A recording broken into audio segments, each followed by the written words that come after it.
Pour les chrétiens, c'est vraiment une bénédiction et c'est vraiment émouvant. Oui, personne ne veut rater à chaque instant. Vous voyez les gens de la population, c'est-à-dire d'accompagner les cortèges du pape. Le pape dans sa pape mobile. En train de bénir avec son anneau papal. Son anneau papal. En fait, cette bénédiction, c'est le pape, c'est comme le vicaire du Christ au sein de l'Église catholique. Alors la bénédiction, c'est le Christ qui donne directement sa bénédiction au peuple de Dieu qui est là, toutes tendances confondues. Et c'est vraiment une grâce.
N'avait pas été introduit, même si Jean-Paul Ier avait dit, il est très heureux, très content d'accueillir le pape François, après bien sûr l'invitation qui lui a été lancée en son temps, quand le président était en Italie. Le pape descend, il va se mettre juste devant avec le président de la République. Vous le remarquez, hein, le palais de la nation a bénéficié d'une couche de peinture tout blanc. Écoutons l'hymne national du Vatican.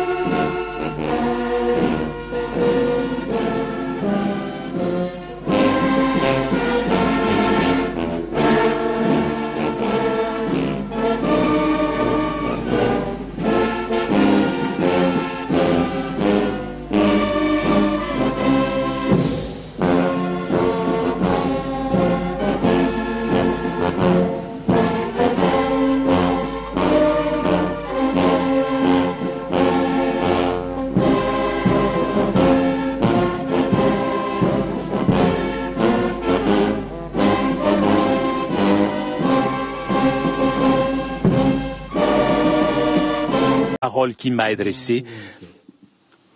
Je suis heureux d'être ici sur cette terre si belle, si vaste, si luxuriante, qui embrasse au nord la forêt équatoriale, au centre et vers le sud les hauts plateaux et les savanes arborées, à l'est les collines, les montagnes, les volcans, les lacs, à l'ouest d'autres grands étendues d'eau avec le fleuve Congo qui rejoint l'océan.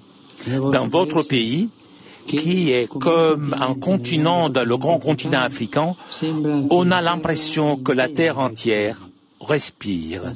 Mais si la géographie de ce poumon vert est riche et variée, l'histoire n'a pas été aussi généreuse. Tourmentée par la guerre, la République démocratique du Congo continue de subir à l'intérieur de ses frontières des conflits et des migrations forcées et à souffrir de terribles formes d'exploitation indignes de l'homme et de la création. Ce pays immense et plein de vie, ce diaphragme de l'Afrique frappé par la violence, comme par un coup de poing de l'estomac, semble depuis longtemps avoir perdu son souffle. Monsieur le Président, Vous avez parlé de génocide oublié qui souffre la République du Congo.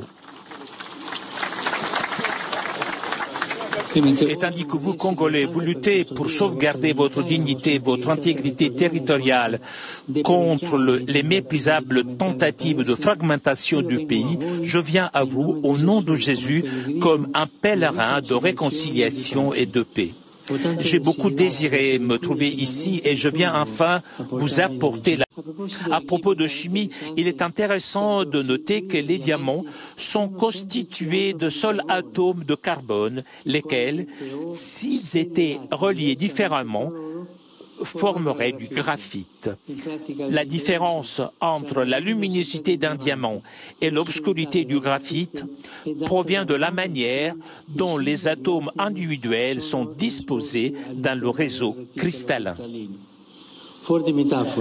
Cette métaphore exprime le fait que le problème n'est pas la nature des hommes, des groupes ethniques et sociaux, mais la manière dont on décide d'être ensemble, la volonté ou non de se rencontrer, de se réconcilier et de recommencer fait la différence entre l'obscurité du conflit et un avenir lumineux de paix et de prospérité. Chers amis, le Père Céleste veut que nous sachions nous accueillir comme des frères et sœurs d'une même famille et travailler à un avenir qui soit avec les autres et non contre les autres. Bintu Bantu. C'est ainsi que l'un de vos proverbes rappelle très bien que la vraie richesse, ce sont les personnes et les bonnes relations entre elles. En particulier les religions, avec leur patrimoine de sagesse, sont appelées à y contribuer par un effort quotidien de renoncement à toute agressivité, prosélytisme et contrainte, qui sont des moyens indignes de la liberté humaine. Quand on en vient à imposer en allant à la chasse aux fidèles de manière aveugle, par la ruse ou par la force, on ravage la conscience d'autrui et on tourne le dos au vrai Dieu, parce que, ne l'oublions pas, là où l'Esprit du Seigneur est prêt. Lieu de constater qu'au cours de ces 3 dernières décennies, cette hospitalité qui nous caractérise a été mise à mal par les ennemis de la paix et les groupes terroristes venus essentiellement des pays voisins. Ce malheur qui dure depuis près de 30 ans fait aujourd'hui partie de notre territoire en proie à ces violences et fait de cette zone une zone en rupture de paix où, outre les groupes armés, les puissances étrangères avides de minerais contenus dans notre sous-sol commettent, avec l'appui direct et lâche de notre voisin le Rwanda, de cruelles atrocités, faisant ainsi de la sécurité le premier et grand défi du gouvernement. Nonobstant ce tableau sécuritaire préoccupant, le patriotisme ainsi que la détermination du peuple congolais pour la défense de sa patrie font sa force. Sachez, sa sainteté, que le peuple congolais demeure et demeurera un peuple grand, un peuple uni et fort face à toute menace faite à l'intégrité de son territoire et à la survie de sa nation. À cet égard, sachez que je n'ai pas manqué de désigner le responsable et d'interpeller la communauté internationale lors de ma dernière intervention à la tribune des Nations Unies, ceci au nom de toutes les Congolaises et de tous les Congolais. Aujourd'hui, plus qu'avant, nous définit et nous caractérise comme nation. Aussi, outre les groupes armés, les puissances étrangères avides de minerais contenus dans notre sous-sol commettent, avec l'appui direct et lâche de notre voisin le Rwanda, de cruelles atrocités, faisant ainsi de la sécurité le premier et grand défi du gouvernement. En effet, à la faveur de l'inaction et du silence de la communauté internationale, plus de 10 millions de personnes ont déjà été atrocement arrachées à la vie. D'innocentes femmes, même enceintes, sont violées et éventrées. Des jeunes gens et enfants sont égorgés. Des familles, des vieillards ainsi que des enfants sont condamnés à braver la fatigue et l'épuisement afin d'errer hors de leur maison à la recherche de la paix en raison des exactions commises par ces terroristes au service d'intérêts étrangers.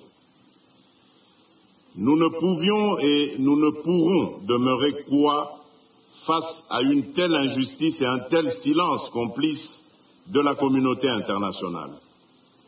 À cet égard, sachez que je n'ai pas manqué de désigner le responsable et d'interpeller la communauté internationale lors de ma dernière intervention à la tribune des Nations Unies, ceci au nom de toutes les Congolaises et de tous les Congolais.